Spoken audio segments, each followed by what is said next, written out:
हम लोग इस बिल को जला रहे हैं, प्रतीकात्मक तरीके से इस बिल को जला के अपना विरोध प्रकट कर रहे हैं। मैं जय मंडल, जय फूले, जय भीम के साथ इस जो बिल है उसका मैं विरोध करती हूँ और मैं चाहती हूँ कि जो देश की 25% महिलाएं हैं उनको भी इस बिल में हक मिले, इसलिए इस हक के विरोध में हम इस बिल को जलाते हैं।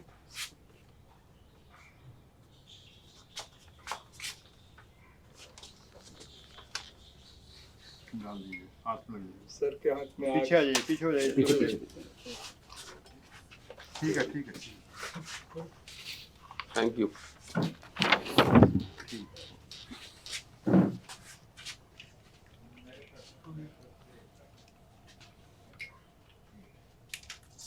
इनकलाब जिंदाबाद, जिंदाबाद जिंदाबाद इनकलाब जिंदाबाद, जिंदाबाद जिंदाबाद सामाजिक न्याय जिंदाबाद, जिंदाबाद जिंदाबाद सामाजिक न्याय जिंदाबाद, जिंदाबाद जिंदाबाद फूले अम्बेडकर जिंदाबाद, जिंदाबाद जिंदाबाद बीपी मंडल जिंदाबाद, जिंदाबाद जिंदाबाद फुले अंबेडकर जिंदाबाद, जिंदाबाद जिंदाबाद पेरियार मंडल जिंदाबाद, जिंदाबाद जिंदाबाद।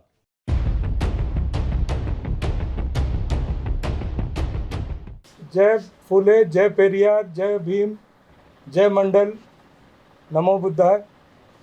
आज ये संवाददाता सम्मेलन जो है वो संविधान बचाओ संघर्ष समिति की ओर से जो महिला आरक्षण बिल है जिसका नाम नारी सशक्तिकरण वंदन अधिनियम है, उस संदर्भ में बुलाई गई है उसके विरोध करने के।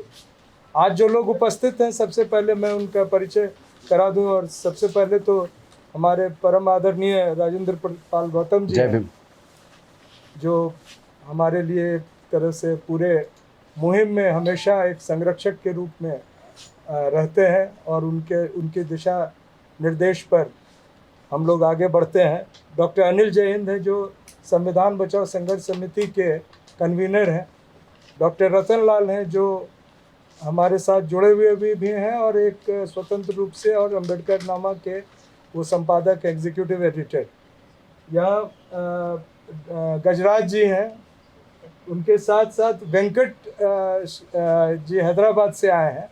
ये STPF सामाजिक तेलंगाना पॉलिटिकल फ्रंट के तरफ से हैं और साथ ही अजय सिंह जी हैं, अजय यादव हैं, ये तेलंगाना में जो प्रजा पार्टी है उसके स्टेट प्रेसिडेंट। तो सबसे पहले इस विषय पर बोलने के लिए मैं आदरणीय राजेंद्र पाल जी को आग्रह करूंगा। उसके पहले सिर्फ इतना मैं बता देना चाहता हूं कि जो नारी सशक्तिकरण वंदन अधिनियम जो है, जिसको हम लोग सवर्ण आरक्षण कहते हैं, सवर्ण महिला आरक्षण, क्योंकि SC ST के लिए जो पहले से प्रावधान था उस प्रावधान में पहले कई पार्टियों का, BSP पार्टी का भी आग्रह था कि इसको न छुआ जाए और जो महिला आरक्षण है उसमें SC ST को अलग से स्थान दिया जाए। वो किया नहीं गया है। जो पहले से SC ST के लिए आरक्षित है उसी का 1/3 उन वर्गों के महिलाओं के लिए दिया गया और OBC और अल्पसंख्यक महिलाओं को तो बिल्कुल ही ज़ीरो किया गया। और OBC समुदाय पर ख़ास तौर से जो तमाम सरकारी रूप से एक तरह से कहा जाए तो उन पर एक उनके सारे हकों को छीनने का जो सिलसिलेवार प्रयास है उसमें एक ये महत्वपूर्ण कड़ी। तो मैं आग्रह करता हूँ राजेंद्र पाल गौतम जी से वो अपनी बात करें। पहली बात तो ये जो महिला आरक्षण बिल आया है, इसे जो नाम हमारे साथी डॉक्टर सूरज मंडल जी ने दिया वो नाम ज़्यादा उचित होगा। ये स्वर्ण महिला आरक्षण बिल है। इन्होंने पूरे विपक्ष की गला घोटकर, पूरे देश की सभी जाति धर्म की महिलाओं का गला घोटकर केवल स्वर्ण जाति की महिलाओं को हक देने की बात की है। तो सशक्तिकरण केवल स्वर्ण महिलाओं को मजबूत होने से नहीं आएगा। जब तक इस सशक्तिकरण में देश की दलित, आदिवासी, पिछड़े वर्ग और रिलीजियस माइनॉरिटीज़ की महिलाओं को भी उसमें हिस्सा नहीं मिलता। और दूसरा 33% क्यों, ये 50% होना चाहिए। और 50% में SC ST OBC और माइनॉरिटी की महिलाओं को भी अलग से, जो SC ST का रिजर्वेशन में उसमें नहीं, 131 में नहीं, उससे अलग 50% केवल महिलाओं को रिजर्वेशन होना चाहिए। उस 50% में SC ST OBC और माइनॉरिटी की महिलाओं को भी उनमें रिप्रेजेंटेशन मिलना चाहिए। अगर वो नहीं मिलता है तो ये देश की महिलाओं के साथ धोखा है और हम इसके खिलाफ एक बड़े आंदोलन की तैयारी कर रहे हैं। पूरा देश देख रहा है, पूरे देश के समाज के लोग, पूरे देश की समाज की महिलाएं, चाहे वो SC ST OBC और माइनॉरिटी के लोग हों, वो अपने आप को ठगा हुआ महसूस कर रहे हैं। ये इनकी नीयत एक्चुअली में SC ST OBC माइनॉरिटी को मुख्य धारा में लाने की नहीं है और ये एक धोखा पूरे देश के साथ हो रहा है। ये धोखा हम होने नहीं देंगे। आने वाली 30 तारीख को हम आह्वान कर रहे हैं, 30 तारीख को पूरे देश से DMs के माध्यम से ज्ञापन राष्ट्रपति जी को दिए जाएंगे, अलग अलग जगह पे सिग्नेचर करा के, लाखों सिग्नेचर्स के कैंपेन के साथ, और राष्ट्रपति जी से अपील की जाएगी कि आप इस पे अपने सिग्नेचर मत कीजिए ताकि नोटिफिकेशन ना हो पाए जब तक कि SC ST OBC माइनॉरिटी की महिलाओं को अलग से उनको हिस्सेदारी नहीं मिलती है, तब तक मुझे लगता है कि इस महिला आरक्षण का कोई महत्व नहीं रह जाता। और सशक्तिकरण, महिलाओं की सशक्तिकरण, स्वर्ण कास्ट की महिलाओं की सशक्तिकरण से तो महिलाएं सशक्त नहीं होंगी, वो तो पहले से ही उनका समाज सशक्त है। और मुझे लगता है जो मनुस्मृति में जो स्थिति इन्होंने रखी है महिलाओं की, तो स्वर्ण महिलाओं को थोड़ा थोड़ा सा कुछ दे के बाकी महिलाओं को आज भी उसी तरह गुलाम बना के रखना चाहते हैं। उनकी हकमारी ये लोग कर रहे हैं और इसके लिए पूरा SC ST OBC माइनॉरिटी के लोग पूरे देश से कमर कस चुके हैं और आने वाले समय में इनको जवाब दिया जाएगा। किसी भी सूरत में हम इनको सफल नहीं होने देंगे। और मैं चाहूँगा कि इस पे डॉक्टर साहब भी अपनी बात रखें। डॉक्टर अनिल जय हिंद बोलेंगे। धन्यवाद सूरज जी। एक शायर ने कहा है कि माना तुम्हें अपनी तलवार की तेजी आजमानी है, मगर हमारी गर्दनों पे इसका इम्तिहान होगा कब तक। जो OBC समाज है, बाबा साहब ने जब संविधान लिखा और वो संविधान 26 जनवरी 1950 को लागू हो गया, तो OBC का उसमें धारा 340 के अंतर्गत तभी से आरक्षण मिलना शुरू हो जाना चाहिए था। लेकिन हमारे भाई साहब राजेंद्र पाल जी, रतन लाल जी सब इस बात को बार बार याद दिलाते हैं हमें कि 42-43 साल लगे उन अधिकारों को प्राप्त करने के लिए जो 26 जनवरी 1950 को मिलना चाहिए थे। तो इस देश में जब संविधान लागू हुआ तो उससे पहले 26 नवंबर को बाबा साहब ने कहा था कि इस संविधान से राजनीतिक समता तो आएगी, लेकिन सामाजिक समता और जो आर्थिक समता है वो जब तक नहीं होगी तब तक ये समता मूलक समाज बनेगा नहीं। हमारे सपनों का भारत, जो इसको कहते हैं कि मजबूत भारत, सशक्त भारत, समृद्ध भारत नहीं बनेगा। एक साजिश चल रही है, वो मनुवादी, ब्राह्मणवादी, जातिवादी ताकतें जो हजारों साल से इस देश के जो कामगार, जो कमेरा वर्ग है, उसका लगातार शोषण करती रही हैं। उनको ये बर्दाश्त नहीं है आज भी, इस 21वीं सदी में जब पूरी दुनिया एक ग्लोबल विलेज बन चुकी है, कि इस देश में समतामूलक समाज बने। और हम लोगों का सौभाग्य था कि हम लोगों ने शरद यादव जी के साथ बहुत नज़दीकी तौर पे काम कर रखा है पिछले 30-40 साल से, और शरद यादव जी हमें इस बात को समझाया करते थे। आज भी अगर आप देखें तो OBC की अगर मैं सिर्फ बात करूं तो जिसकी आबादी 52% बताई जाती है, उससे ज़्यादा ही होगी अगर ताज़ा जनगणना कराई जाए, उस 52% OBC को मात्र 24% सांसद हैं लोकसभा में, जबकि होने चाहिए कम से कम 52%। और अगर महिलाओं की संख्या आज देखें हम जो पार्लियामेंट में है, तो 78 महिलाएं हैं, उसमें 78। उसमें जो SC ST आरक्षण से आ रही हैं उनको अगर आप निकाल दें, बाकी जो जनरल कैटेगरी में महिलाएं आ रही हैं उनमें OBC महिलाएं 5% भी नहीं है। तो ये जो आरक्षण हो रहा है इसका मतलब ये साफ साफ यही है कि 95% वो महिलाएं जो किट्टी पार्टी में जाती हैं, वो महिलाएं जो खान मार्केट में अपना शॉपिंग करके टाइम पास करती हैं, शाम को 5 स्टार होटल में कॉफ़ी पीती हैं और कहती हैं बड़ी बोरिंग लाइफ हो रही है, ये सारा का सारा जो है आरक्षण, जैसे मेरे से पूर्व गौतम साहब ने, सूरज जी ने बताया, ये उन सवर्ण महिलाओं की संख्या बढ़ाने के लिए है। और जब ये संख्या बढ़ेगी तो जो 24% ओबीसी के जो इस समय सांसद हैं, वो अगर फिर प्रतिशत में आएंगे तो वो 15% रह जाएंगे, 10% रह जाएंगे। और वो जो ऑलरेडी पार्टियों में हैं, वो मनुवादी पार्टियां, उन हाईकमान उनका कंट्रोल करती हैं, तो वो कुछ बोल नहीं पाते, जैसा बाबा साहब ने अक्सर कहा भी था। अब मोदी जी जब बन के आए तो उन्होंने कहा कि मैं ओबीसी का हूँ और ओबीसी का प्रधानमंत्री बन रहा है, तो देश के ओबीसी ने बढ़ चढ़ करके मोदी जी का साथ दिया।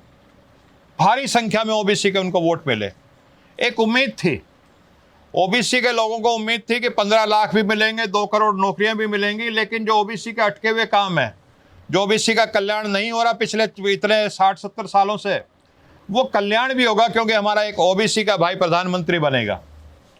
लेकिन पिछले 10 साल में जो सबसे बड़ा धोखा हुआ है, अगर आप ये देखें कि कैसे गवर्नर बने, कैसे वाइस चांसलर्स की अपॉइंटमेंट हुई हैं, कैसे लेटरल एंट्री से जो सिविल सर्विस में लोग आए हैं, अगर आप उनकी तरह राज्यसभा में मनोनीत हुए हैं, एम्बेसडर बने हैं, और तो और आपका जो आरक्षण 27% होता है, कई जगह ये वो 27% भी नहीं दिया जा रहा है। और लखनऊ में हमारे जो शिक्षक बच्चे हैं, उन्होंने कितना कई सालों से आंदोलन कर रखा है। ये सब हो रहा है, सबसे ज़्यादा जुल्म। तो हमें ऐसा नेता नहीं चाहिए ओबीसी का, जो ओबीसी के नाम से आए और ओबीसी का सबसे ज़्यादा जिसको कहते हैं नुकसान करे। हमें महात्मा बुद्ध चाहिए, जो थे तो सवर्ण वर्ग से आते थे, लेकिन जिन्होंने समता के लिए काम किया। हमें वीपी सिंह, अर्जुन सिंह चाहिए, जिन्होंने नौकरियों में आरक्षण दिया, हमें शिक्षा में आरक्षण दिया। तो कहने का तात्पर्य ये है कि एक सोची समझी साजिश चल रही है कि कैसे जो ओबीसी जो प्रतिनिधित्व जिसको मिलना चाहिए, और वो जो ओबीसी महिलाएं हैं जो घर में मेड का काम कर रही हैं, जो खेत में धान लगा रही हैं, जो रेड़ी पटड़ी का काम कर रही हैं, जो छोटी मोटी फैक्ट्रियों में नौकरी कर रही हैं, इस आरक्षण बिल से उनमें से एक भी महिला संसद में नहीं आएगी। मैं ये दावे के साथ कह सकता हूँ। लालू जी ने कभी पत्थर फोड़ने वाली को महिला को बनाया था, कभी ऐसे ही और लोगों को वर्गों से ना आरक्षण होते हुए भी बनाया था, लेकिन इस सवर्ण महिला आरक्षण से एक भी वो महिला जो असल में जो शोषित है, वंचित है, पीड़ित है, जिसको हाशिए पे धकेला गया है, कई पीढ़ियों से धकेला गया है, मैं दावे के साथ कह सकता हूँ इस बिल के जरिए एक भी ऐसी शोषित पीड़ित जो खेत में काम करने वाली महिला, जो मजदूर वर्ग की महिला संसद में नहीं पहुँचने वाली। तो हम इस महिला का बिल का पुरजोर विरोध करते हैं। और हम ही नहीं कर रहे, बीजेपी के अंदर भी बैठे जो लोग, जो जिनकी जबान अभी नहीं कटी है, उमा भारती जी, उमा भारती ने भी कहा है कि मैं इस बिल को लागू नहीं होने दूंगी। मैं 60% ओबीसी का प्रतिनिधित्व करती हूं और अपने जीते जी इस चीज़ को लागू नहीं होने दूंगी। और हमने देखा कि जो बीजेपी के अंदर भी नेता थे जिन्होंने राम मंदिर का आंदोलन किया, विनय कटियार, कल्याण सिंह, उमा भारती, जब राम मंदिर ट्रस्ट बना तो उसमें एक भी ओबीसी को नहीं रखा गया। तो ओबीसी इन बातों को सब समझ गया है। इसकी प्रेस कॉन्फ्रेंस कल्याण सिंह और उमा भारती ने भी की थी 7 फरवरी 2020 को। ओबीसी इस सदमे से उबर नहीं पा रहा और ओबीसी के लोग ग्राउंड लेवल पे इस बात का प्रण ले चुके हैं कि इस हालत में हम चाहते हैं 50% महिला आरक्षण हो इस देश में, या जितनी भी आबादी, अगर उनकी 52% है तो 52% महिला आरक्षण हो। लेकिन ओबीसी महिलाओं को इसमें से निकाल करके केवल सवर्ण महिलाओं को अगर आगे लाने के लिए इस बिल को किया जाएगा तो इसका गांव-गांव पे विरोध होगा। और इसकी शुरुआत 30 तारीख से होगी। तमाम वो संगठन जो सामाजिक न्याय में विश्वास रखते हैं, तमाम वो लोग जो सामाजिक न्याय के आंदोलन के सिपाही हैं, वो अपने अपने तरीके से, क्योंकि हम बाबा साहब को मानने वाले हैं, हमारे सारे जो आंदोलन होते हैं वो संवैधानिक होते हैं, वो शांतिपूर्ण होते हैं। हम कानून के दायरे में रह करके सारे आंदोलन करते हैं। तो कानून के दायरे में रह करके अहिंसा और शांति का बिल्कुल पालन करते हुए संवैधानिक तरीक़ों से 30 सितंबर को हम इस आंदोलन का आगाज़ करने जा रहे हैं। और ये तब तक हमारा आंदोलन चलेगा और ये इवॉल्व करता रहेगा स्टेप बाय स्टेप।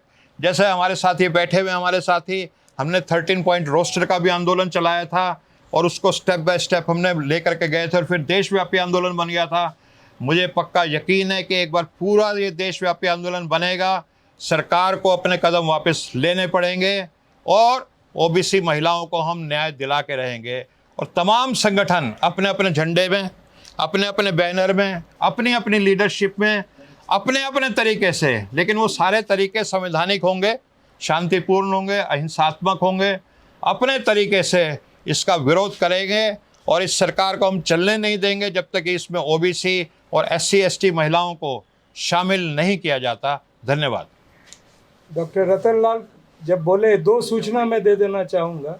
एक तो उमा भारती जी का भी मैसेज है कि वो हमें समर्थन दे रही हैं, साथ में जस्टिस बी ईश्वरैया हैं, उन्होंने एक, और चूंकि वो बहुत अधिक सोशल मीडिया पे नहीं है, लेकिन एक यूट्यूब चैनल को बुलवाकर उन्होंने इंटरव्यू दिया है और उन्होंने भी आह्वान किया है पूरे देश में कि 30 सितंबर को इसका प्रतीकात्मक विरोध हो या पुरजोर विरोध हो, विरोध जरूर किया जाए, क्योंकि EWS जो कि सवर्ण आरक्षण था उसमें हम विरोध नहीं करके चुके थे, वो फिर से नहीं होना चाहिए। मैं डॉक्टर रतन लाल जी से आग्रह करता हूँ कि वो अपनी बात करें। जी, एक करेक्शन, EWS का हम लोगों ने विरोध किया था, हम लोगों ने जरूर विरोध हाँ, किया। हम लोग ने किया। दोस्तों, बचपन में अगर आप सब क्रिकेट खेले हो तो एक चीज आपको ध्यान में आता हो कि जिसको अगले पार्टी को क्रिकेट नहीं खेलने देना है तो पिच कोड़ देता था। बीजेपी RSS जो है, ये जो SC/ST OBC का जो संवैधानिक आरक्षण है उसके साथ यही कर रही है। इतने घालमेल कर दो कि SC/ST OBC का जो आरक्षण है वो इरिलेवेंट हो जाए, उसे कोई प्रासंगिकता न रहे। ओबीसी प्रधानमंत्री, हर इलेक्शन में उनको ओबीसी याद आ जाता है क्योंकि वोट लेना है। और मैं ये भी समझता हूँ कि RSS और बीजेपी को अगर बड़ा झटका लगेगा तो ओबीसी समुदाय से ही लगेगा। ओबीसी समुदाय की वजह से भी सत्ता में आया और झटका भी लगेगा। ये RSS बीजेपी मूल रूप से ओबीसी विरोधी है, मूल रूप से मैं कह रहा हूँ। अभी BHU में आया है मनुस्मृति पढ़ाने के लिए, तो क्या स्थिति होगी अगर मनुस्मृति देश में प्रासंगिकता मनुस्मृति की भारतीय समाज में, तो क्या प्रासंगिकता होगी? वर्ण व्यवस्था जो है लागू होगा तो वर्ण व्यवस्था में यादव जी जो गोपालक बनेंगे, अब IAS बनने की ज़रूरत नहीं है। और बाकी सब्जी उगाने वाले सब्जी काम करेंगे, चमड़ा का काम करने वाले चमड़ा का काम करेंगे, यही होगा, वर्ण व्यवस्था लागू होगा। ये प्रधानमंत्री RSS के ट्रेंड है और RSS संविधान को नहीं मानती है। ये जब संविधान लागू हुआ था तभी से ये बात स्पष्ट है। तो ये चाहती है कि आरक्षण को तहस नहस कर दिया जाए। अगर मोदी जी ओबीसी हैं तो 10 साल में तो कास्ट सेंसस हो जाना चाहिए था। सुप्रीम कोर्ट में उन्होंने हलफनामा दिया कि भाई हम कास्ट सेंसस नहीं कराएंगे। तो किस बात के आप ओबीसी हैं? तो पहला जो ब्लो हुआ आरक्षण पे वो था EWS का आरक्षण, और EWS के आरक्षण के माध्यम से सबसे पहले जातिवादी आरक्षण है। EWS आरक्षण ये जातिवादी है क्योंकि इसमें सिर्फ सवर्ण जातियों के लिए आरक्षण की व्यवस्था की गई थी। SC/ST OBC का आरक्षण जातीय आरक्षण नहीं है। OBC में ब्राह्मण भी है, OBC में ठाकुर भी है, कई जगह शेड्यूल ट्राइब में ब्राह्मण भी है उसमें। तो ये पहली बार जातीय आरक्षण EWS आया था सवर्णों के लिए। और उसके बाद देख लीजिए पूरे देश का मैं सर्वे बता सकता हूँ कि EWS का धड़ाधड़ अपॉइंटमेंट हो रहा है, आधा उसको चेक किया जाएगा, फर्जी अपॉइंटमेंट होगा। और कहीं भी यूनिवर्सिटी, कॉलेज, सरकारी संस्थाओं में SC/ST OBC के आरक्षण के इम्प्लीमेंटेशन में घालमेल चल रहा है। समझ लीजिए, घालमेल चल रहा है। अभी महिला आरक्षण जो आया है तो महिला कोई होमोजीनियस ग्रुप तो है नहीं।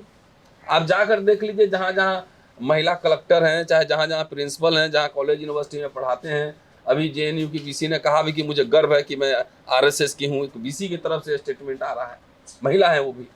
तो महिला में भी जाति है, धर्म है, वो सवर्ण कैटेगरी नहीं है। वुमेन्स कॉलेज में जाकर देखिए कैसे SC/ST OBC महिलाओं के साथ सवर्ण महिलाएं कैसे जाति करती हैं। रितु सिंह का एग्जाम्पल सामने बैठा, वो धरना पे बैठी होंगी। तो सवाल ये है कि जब तक महिला आरक्षण भी हमारे सारे साथियों ने कहा कि 50% करो, लेकिन महिला के अंदर रिजर्वेशन, विद इन रिजर्वेशन उसमें लाइए। सारे विपक्षी दलों ने ये बात कही, लेकिन वोट के डर से उन्होंने समर्थन कर दिया इस बिल को। अभी महामहिम का सिग्नेचर इस पर नहीं हुआ है। 2024 का चुनाव आ रहा है। 2024 के चुनाव में हम लोग इसको चुनावी मुद्दा बनाएंगे और ये स्पष्ट करेंगे कि आरएसएस बीजेपी मोदी जी कितना भी बोले ओबीसी हैं, एक भी कमीशन बतावे कि जो ओबीसी की भलाई, सिर्फ ओबीसी कह रहा हूँ, एक भी ऐसा कमीशन बैठाया हो कि ओबीसी का हम भलाई करेंगे। अभी 17 तारीख को उन्होंने कहा विश्वकर्मा जयंती के दिन, वो खाली दिखावा है, उसमें कुछ नहीं है। इंडस्ट्री में कहाँ ओबीसी का रिप्रेजेंटेशन है, सेवी में कहाँ है, कितने लोन मिल रहे हैं ये तो बताएं।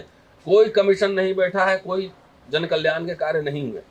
और चूंकि संसद में पहले लालू जी थे या शरद यादव थे, तमाम लोगों ने मुखर होकर उस समय विरोध किया था। और ये जानते हैं कि जो पिछड़े समुदाय के लोग, जो बोलने वाले, वैचारिक संघर्ष करने वाले लोग अगर पार्लियामेंट के अंदर आएंगे तो इनको जो है ना पुरजोर इनका विरोध करेंगे, करारा जवाब देंगे। इसीलिए ऐसे लोगों को रोकने के लिए भी कि ये लोग ना आए, ये रिजर्वेशन भी लाया गया सवर्णों के लिए। इसमें SC ST OBC माइनॉरिटी, इसमें जब तक इस बार नहीं होगा तब तक हम लोग विरोध करेंगे। ये होमोजीनियस कैटेगरी नहीं है। महिला जहाँ पे सवर्ण महिला है, पुरुष अगर SC ST OBC है तो महिला वहाँ इसको तंग करती है जाति के नाम पर। हमारे कॉलेज का तो एग्जाम्पल ही है, आप सब जानते हैं। तो दोस्तों, जितने संगठन हैं देश भर में 30 तारीख को एक प्रतीकात्मक विरोध करें अपने तरीके से। और ये सोशल मीडिया का ज़माना है, हम लोग कोई मेन स्ट्रीम मीडिया के पास नहीं जाते, हमारा आप लोग हैं वही काफ़ी है। सब लोग अपने अपने तरीके से संवैधानिक विरोध करें। ये किसी एक संगठन का आंदोलन नहीं है। ये बात जरूर है कि संविधान बचाओ संघर्ष समिति ने इनिशिएट किया है, गूगल मीट किया है, लोगों से बात की है, तो ये इनिशिएट हम जरूर कर रहे हैं। लेकिन इस पर किसी भी एक संगठन का कोई कॉपीराइट नहीं है। अपने अपने संगठन पर, अपने अपने झंडा पर, अपने अपने नेतृत्व में इसका विरोध कीजिए, देशव्यापी विरोध कीजिए। इसी से आपका टेस्टिंग हो। आप तो डॉक्टर हैं, बुखार कैसे नापते हैं? थर्मामीटर। तो समाज अगर कितना जिंदा है, अगर विरोध नहीं, थर्मामीटर से पता लग जाएगा कि ये समाज जिंदा नहीं है। तो ये समझ लीजिए कि ये थर्मामीटर है। कि 30 तारीख को आप लोग को थर्मामीटर लगाना है, देखना है कि कितना समाज में जागरूकता है। नहीं तो आने वाले दिनों में यकीन मानिए, बीजेपी सरकार अगर 24 में जीती तो ताल ठोक के उसने घोषणा कर दी है कि हम मनुस्मृति लागू करेंगे। इसमें कोई आपत्ति थोड़ी। ताल ठोक के ये संविधान के जितने परत हैं धीरे धीरे तो खत्म हो ही रहे हैं। सारे संवैधानिक संस्थाओं का जो है तहस नहस हो ही रहा है। तो इस बार अगर जीत के आएगी तो महिला आरक्षण बिल के साथ साथ SC ST OBC का आरक्षण तो खत्म करेगी। महिला आरक्षण बिल सिर्फ अपने महिलाओं के लिए, वैसे महिलाओं को सशक्त किया जा रहा है जो ऑलरेडी सशक्त है। सशक्त महिलाओं को सशक्त, जैसे EWS था। अगर मान लीजिए कोई सवर्ण अगर गरीब है ऊंची जाति का, तो जाति व्यवस्था के कारण गरीब नहीं है, वो जो सरकार की नीतियां हैं उसके कारण गरीब है। अभी हमारे कॉलेज गेट पे अब सिक्योरिटी स्टाफ है, सवर्ण होंगे मान लीजिए 20 लोग। तो अगर सरकार की नीति रहती कि हम प्राइवेट नहीं रखेंगे, हम नौकरी सरकारी देंगे, तो सब लोगों को सरकारी नौकरी मिलती ना। जो आज 12,000 15,000 पर काम करें उनको 50,000 मिलता। तो सवर्ण यदि गरीब है तो वो जाति के व्यवस्था की वजह से नहीं है, वो सरकार की नीतियों की वजह से गरीब है। आज भी हम लोग का वही स्टैंड है। इसलिए मैं ये कह रहा हूँ कि समझिए ये आखिरी मौका है। मोदी जी ने लोकसभा चुनाव के पहले आपको थर्मामीटर पकड़ा दिया कि टेस्ट करते हैं कि OBC समाज कितना जागृत है। आप विरोध करेंगे, यकीन मानिए, ये अनुभव से कह सकता हूँ। आप जब विरोध करना का शुरू करेंगे, अपना फोटो खींचिए, वीडियो बनाइए, सोशल मीडिया पर डालिए, उसको वायरल कीजिए, और जैसे आप विरोध करना शुरू करेंगे थर्मामीटर टेम्परेचर बढ़ेगा। वैसे समझिए कि नेता भी, पॉलिटिकल पार्टीज भी आपकी भाषा बोलने लगेंगे। जिसका समाज जिंदा होता है, जिसका समाज सड़क पे होता है, नेता को मजबूर हो कि वो भाषा बोलनी पड़ती है। इसलिए 30 तारीख को अपने अपने हिसाब से इसका विरोध करिए, अपने अपने हिसाब से अपने अपने सोशल मीडिया पे आप प्रेस कॉन्फ्रेंस कीजिए, अपना बैनर लगाइए। यहाँ इसलिए हमने कोई बैनर नहीं लगाया है, यहाँ पे कोई भाई, सब फ्री है, ये सबके लिए फ्री है, सबका संगठन है, सब अपने अपने हिसाब से इसका विरोध जरूर कीजिए। शुक्रिया। एक चीज़ और कहना चाहता हूँ कि ये शर्मनाक बात है कि SC ST OBC और माइनॉरिटी के कम से कम 50% सांसद हैं, और उन 50% सांसद अगर वो मिलके इसका विरोध कर देते तो किसी कीमत पे लोकसभा में पास नहीं हो सकता था। और दूसरी बात, जब UPA की सरकार थी और राज्यसभा के अंदर ये बिल पास हुआ, लेकिन लोकसभा में उसी के गठबंधन के इतने मजबूत दल थे, चाहे वो बहुजन समाज पार्टी हो, चाहे RJD हो, चाहे वो सपा हो, सारे लोगों ने, SC ST OBC के सारे सांसदों ने मिलके इतना ज़बरदस्त विरोध किया कि उसको लोकसभा में पास नहीं होने दिया। लेकिन आज बिना रीढ़ वाले नेता हैं, आज हमारे सांसद SC ST OBC माइनॉरिटी के 50% से ज़्यादा होने के बावजूद उन्होंने बिल को पास होने दिया। इसलिए तमाम संगठनों से, समाज के लोगों से मैं आह्वान करना चाहता हूँ, ऐसे सांसदों का जो SC ST OBC माइनॉरिटी के हक अधिकार को छीनने दें और उसका बल्कि समर्थन कर दें संसद के अंदर, ऐसे लोगों का भी घेराव कीजिए, ऐसे लोगों को एहसास कराइए कि अगली बार ऐसे लोगों को संसद में नहीं जाने देना है। ये भी होना बहुत ज़रूरी है, ये भी मैं आह्वान करता हूँ। जैसा कि आप सभी जानते हैं कि नारी शक्ति वंदन अधिनियम लोकसभा और राज्यसभा दोनों जगह पास हो चुका है और इस मामले में एक दिक्कत इस बात की है कि SC ST महिलाओं को आरक्षण मिला है और लेकिन उसमें भी एक तकनीकी समस्या है। लेकिन अगर उस बिल में हम देखते हैं तो OBC महिलाओं का कोई जिक्र नहीं है। तो बीइंग एन OBC विमेन मैं इस बात को कहना चाहती हूँ कि आप एजुकेशन से लेके, एकेडमिक्स से लेके, जर्नलिज्म के तौर पे देखिए, पॉलिटिक्स में देखिए, चाहे आप सिविल सर्विसेज में देखिए, OBC महिलाओं का जो भागीदारी है उनकी संख्या के अनुसार बहुत कम है। मंडल कमीशन के अनुसार हम देखते हैं तो पूरे OBC की जो संख्या है लगभग 52% है और उसमें महिलाओं की भागीदारी को निकाल दे तो लगभग 25% महिलाएं इस देश की, OBC महिलाएं इस देश की हिस्सा है। लेकिन हम 25% महिलाओं को इग्नोर करके किसी भी संसद का पार्ट कैसे बन सकते हैं और वह देश डेमोक्रेटिक स्पेस कैसे हो सकता है जब हम अपने 25% महिलाओं की आबादी को पूरी तरीके से इग्नोर कर देते हैं। इसलिए मेरा सभी लोगों से अनुरोध है और सरकार से इस चीज़ को फुल्ली कंडेम करती हूँ कि कैसे हम 25% महिलाओं को इग्नोर करके इस समाज को और इस पूरे देश को हम कह रहे हैं कि डेमोक्रेटिक स्पेस है जहाँ पे सभी महिलाओं को और सभी वर्ग के लोगों को अच्छे से बोलने का और समाज में रहने का पूरा अधिकार है। तो इस तरीके से मेरा सरकार से लेकर जो भी बहुजन समाज के लोग हैं उन सबसे अनुरोध है कि इस बिल का फुल्ली कंडेम किया जाए और हम यह पूरी कोशिश करेंगे कि राष्ट्रपति महोदया इस चीज़ पर एक्सेंट ना दें और यह बिल किसी भी तरीके से संसद में लागू नहीं होना चाहिए। अगर लागू हो जाएगा तो यह बिल पूरी तरह सवर्ण महिलाओं का कब्जा होगा। यदि हम बिहार की बात करते हैं तो बिहार लेजिस्लेटिव असेंबली में देखते हैं कि बस 3 महिलाएं हैं वहाँ के लेजिस्लेटिव असेंबली में, जबकि वहाँ पर जो शासन करने वाले लोग हैं, जो सत्ता में लोग हैं, वो बहुत ही OBC समाज से लोग हैं। लेकिन जहाँ पे OBC का रूल है वहाँ पे भी महिलाओं की भागीदारी कम है। तो ऐसे में हम कैसे कह सकते हैं कि महिलाओं की, अगर हम उनका नाम ही नहीं रखेंगे बिल में तो उनकी भागीदारी एकदम ही शून्य हो जाएगी। जैसा कि हम मंडल कमीशन का इतिहास देखते हैं तो हमें आज़ादी के लगभग 40 वर्ष बाद पुरुष और महिलाओं को जॉब में आरक्षण मिला। उसके बाद 2007 में हमें एजुकेशन में आरक्षण मिला और उसी आरक्षण की बदौलत हम लोग फर्स्ट जनरेशन है जो दिल्ली यूनिवर्सिटी और JNU का चेहरा देख पा रहे हैं। यदि हमारा बिल में नाम नहीं होगा तो हम संसद का भी कभी चेहरा नहीं देख पाएंगे। और OBC से ऐसे तमाम मुद्दे हैं जो संसद में अभी तक उस चीज़ को एड्रेस नहीं किया गया है। तो यदि OBC महिलाओं की भागीदारी वहाँ पर रखी जाएगी और उनसे रिलेटेड तमाम इश्यूज़ हैं, उनको क्रिएटिव क्लास कहा जाता है, तो मैं चाहती हूँ कि क्रिएटिव क्लास की भी महिलाएं संसद में आए और अपनी आवाज़ बुलंद करें और उनके तमाम जो इश्यूज़ हैं, जॉब से रिलेटेड, लाइवलीहुड से रिलेटेड, उनके सोशल जस्टिस से रिलेटेड, उनके रिप्रेजेंटेशन से रिलेटेड जितने भी इश्यूज़ हैं उन सारे इश्यूज़ को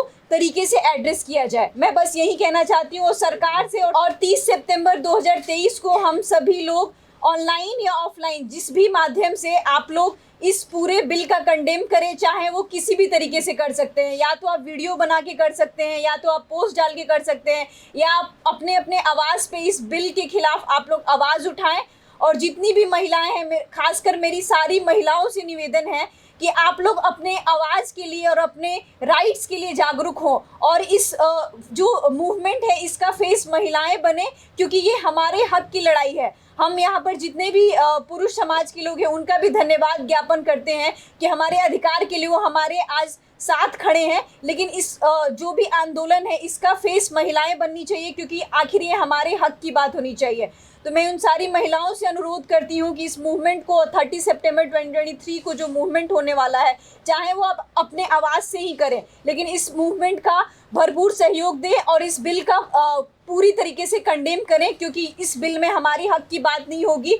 यदि 25% महिलाओं के हक की बात नहीं होगी तो ये किसी भी तरीके से डेमोक्रेटिक सोसाइटी नहीं होगी, सिविल सोसाइटी नहीं होगी, जहाँ पे 25% महिलाओं को इग्नोर करके किसी भी देश की संसद को एक सफल संसद नहीं कहा जा सकता है। बस मैं इतना ही कहना चाहूँगी। हम लोग इस बिल को जला रहे हैं, प्रतीकात्मक तरीके से इस बिल को जला के अपना विरोध प्रकट कर रहे हैं। मैं जय मंडल जय फूले जय भीम के साथ इस जो बिल है उसका मैं विरोध करती हूँ और मैं चाहती हूँ कि जो देश की 25% महिलाएं हैं उनको भी इस बिल में हक मिले, इसलिए इस हक के विरोध में हम इस बिल को जलाते हैं।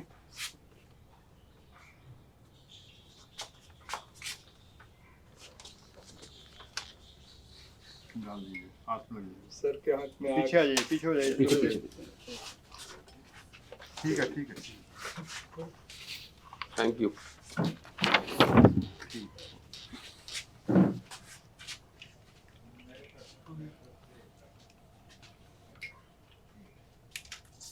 इनकलाब जिंदाबाद, जिंदाबाद जिंदाबाद इनकलाब जिंदाबाद, जिंदाबाद जिंदाबाद सामाजिक न्याय जिंदाबाद, जिंदाबाद जिंदाबाद सामाजिक न्याय जिंदाबाद, जिंदाबाद जिंदाबाद फूले अम्बेडकर जिंदाबाद, जिंदाबाद जिंदाबाद डीपी मंडल जिंदाबाद, जिंदाबाद जिंदाबाद फुले अंबेडकर जिंदाबाद, जिंदाबाद जिंदाबाद पेरियार मंडल जिंदाबाद, जिंदाबाद जिंदाबाद